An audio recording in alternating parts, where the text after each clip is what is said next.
Assalamualaikum warahmatullahi wabarakatuh. Salam dan bahagia Ibu dan Bapak guru hebat yang nonton video ini. Saya doakan sehat selalu dan panjang umurnya.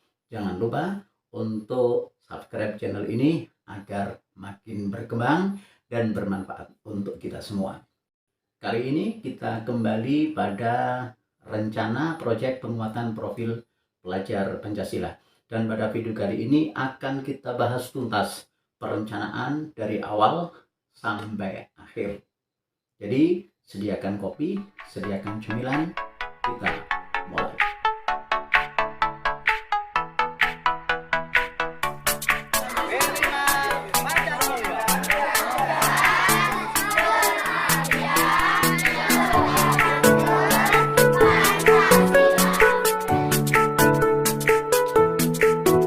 Alur perencanaan proyek profil. Jadi kali ini betul-betul kita mulai dari nol ya, dari pembentukan tim sampai pada pelaporan. Ada 5 langkah pokok dalam melaksanakan proyek penguatan profil pelajar Pancasila. Alur perencanaan proyek profil yang pertama adalah membentuk tim fasilitator proyek penguatan profil pelajar Pancasila. Kepala Satuan Pendidikan menyusun tim fasilitator proyek. Tim ini berperan merencanakan dan melaksanakan kegiatan proyek untuk seluruh kelas ya. Jadi tim itu dalam lingkup tugasnya adalah dalam satu satuan pendidikan, bukan per kelas ya. Jadi tim itu kan ada koordinator, dari tim itu ada penanggung jawab, koordinator, dan fasilitator. Sementara kalau fasilitator itu ada masing-masing rombel. Yang kedua, mengidentifikasi tingkat kesiapan satuan pendidikan. Kepala Satuan Pendidikan bersama tim fasilitator merefleksikan dan menentukan tingkat kesiapan satuan pendidikan. Ini bisa dengan berdiskusi bersama, sharing-sharing bagaimana menyiapkan, bagaimana nanti merancang, dan bagaimana nanti melaksanakan kegiatan proyek. Yang ketiga, merancang dimensi. Dimensi ditentukan, temanya apa, kemudian proyeknya atau topiknya apa, kemudian alokasi waktunya dalam melaksanakan proyek. Ini yang bertugas adalah tim ya. Jadi tim dan fasilitator menentukan fokus dimensi profil pelajar Pancasila dan tema proyek serta merancang jumlah proyek beserta alokasi waktunya. Dimensi dan tema dipilih berdasarkan kondisi dan kebutuhan sekolah. Nah, untuk merencanakan alokasi waktunya, kalau mengambil 2 tema, ya ini pelaksanaan kelas 1 dan kelas 4 ya. 1 dan 4, alokasi waktunya adalah 252 jam dalam 1 tahun. Apabila mengambil 2 tema, maka dilaksanakan per semester untuk 1 temanya, dan itu harus berbeda. Di semester 1 dan semester 2 temanya harus berbeda. Kemudian waktunya adalah 126 jam. Tetapi kalau mengambil 3, maka 252 dibagi 3. Mau dilaksanakan 4 bulan bisa, berarti mengambil 3. Mau dilaksanakan mengambil 2, berarti 1 semester 1 tema. Kemudian menyusun modul proyek. Tim fasilitator menyusun modul proyek sesuai tingkat kesiapan satuan pendidikan dengan tahapan umum, menentukan sub-elemen, tujuan proyek, mengembangkan topik, alur, dan durasi proyek, serta mengembangkan aktivitas dan asesmen proyek. Nah, setelah sudah jelas waktunya, maka berikutnya adalah menyusun modulnya. Nah, ini untuk timnya harus menggali materi, mempersiapkan segala sesuatunya sehingga bisa menyusun modul dengan baik dan bisa dilaksanakan. Artinya ketika mengambil 3 tema, harus menyiapkan aktivitas ya 1 sampai 15 atau 1 sampai 14. Kemudian kalau mengambil 2 tema dalam 1 tahun, berarti satu tema ditempuh dalam 25 ya, kira-kira 25 aktivitas. Kemudian merancang strategi pelaporan hasil proyek. Tim fasilitator merencanakan strategi pengolahan dan pelaporan hasil proyek. Nah, ini bisa dilaksanakan, yang terakhir itu bisa dengan gelar karya dan juga dengan pelaporan berupa pembuatan rapor P5 yang dilaporkan kepada wali siswa. Kita lanjutkan. Dari alur perencanaan proyek profil ini 5 ya, teman-teman semua, ada 5 alurnya. Cukup banyak administrasi atau instrumen yang harus disiapkan. Nah, ini kita merujuk pada instrumen PKKS ya, penilaian kinerja kepala sekolah. Saya buka dari depan dulu ya. Oke. Ini adalah penilaian kinerja kepala sekolah ya, PKKS. Ini seperti ini. Ini kebetulan contohnya dari kabupaten kami dan semoga tidak jauh berbeda ya dengan kabupaten di tempat teman-teman semua. Kita lihat P5-nya. Oke, P5-nya. Nah, dari PKKS itu instrumen yang harus disiapkan agar P5-nya bernilai baik ya, bernilai baik, paling tidak adalah bernilai baik. Ini sudah ada skor-skornya. Di sini ada banyak ya, bukan beberapa, di sini ada banyak instrumen yang harus disiapkan dalam melaksanakan P5.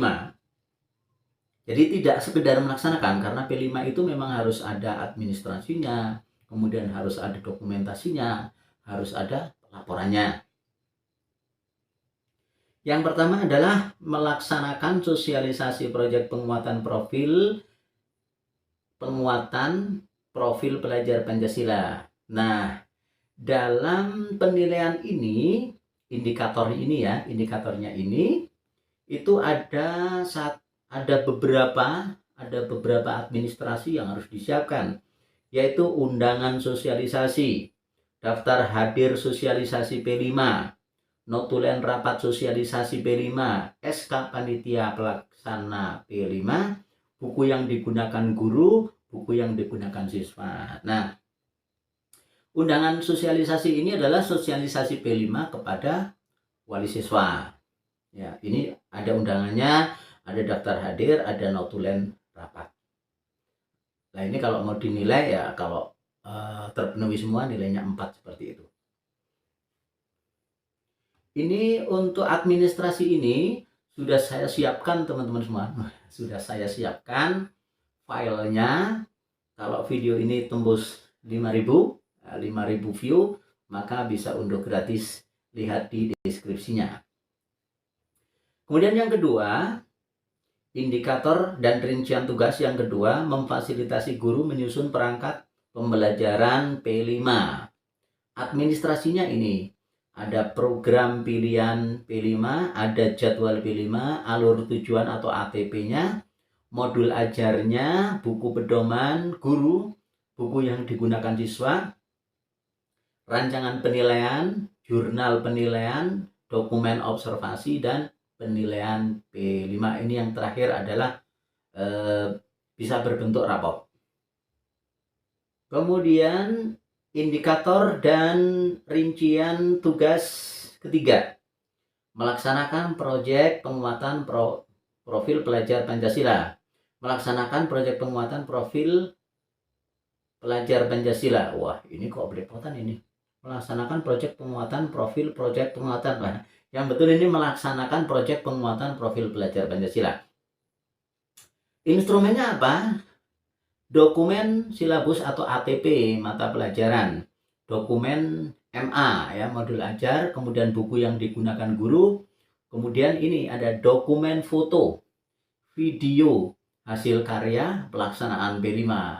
Jadi kegiatan P5 itu berbeda dengan kegiatan yang lain ya, karena harus ada instrumennya, harus ada administrasinya gitu ya, harus ada administrasinya, harus ada dokumentasinya, dan harus ada pelaporannya. Untuk rapot juga sendiri tidak digabung dengan rapot IKM. Kemudian setelah ini yang paling bawah ini adalah gelar karya P5. Dan indikator atau rincian tugas yang keempat, mengembangkan proyek penguatan profil pelajar Pancasila. Ya, ini kepala sekolah membentuk tim pengembang P5. Ini adalah bukti fisiknya. Ya, bukti fisiknya. Dan mohon maaf, ini yang ada di sini meskipun urutan 1, 2, 3, tapi instrumen ini tidak berurutan berdasarkan waktu pelaksanaan, tidak ya. Jadi ini acak. Kalau urutannya yang tadi, yang 1 sampai 5 itu. Di sini bukti fisiknya adalah SK penetapan tim, ya, SK penetapan tim, kemudian daftar hadir kegiatan tim, daftar hadir narasumber, berita acara penetapan tema pilihan, kemudian notulen rapat, lembar persetujuan pengawas sekolah tentang P5. Karena ini memang tidak berurutan yang di sini, jadi lembar persetujuan ini harusnya malah di depan ya. Jadi sebelum dilaksanakan. Setelah penetapan tema, penetapan dimensi, penetapan topik oleh tim, maka harus minta persetujuan dulu dari pengawas ataupun dari Korwil bidang pendidikan masing-masing kecamatan. Ya, ini adalah instrumennya. Ini instrumennya seperti ini. Dan sudah saya sediakan, jadi ini contoh-contohnya, ya Bapak Ibu bisa melihat contoh-contohnya. Ini adalah contoh undangan sosialisasi. Ini seperti ini contohnya. Kemudian ini daftar hadir sosialisasi. Kemudian ada notulen sosialisasi P5. Kemudian SK panitia. Kemudian ada apa lagi? Ada program pilihan. Ini penetapan tema berita acara. Kemudian daftar hadir berita acara. Daftar hadir penentuan tema dan berita acara. Ada notulennya juga. Kemudian dimensi dan ATP P5.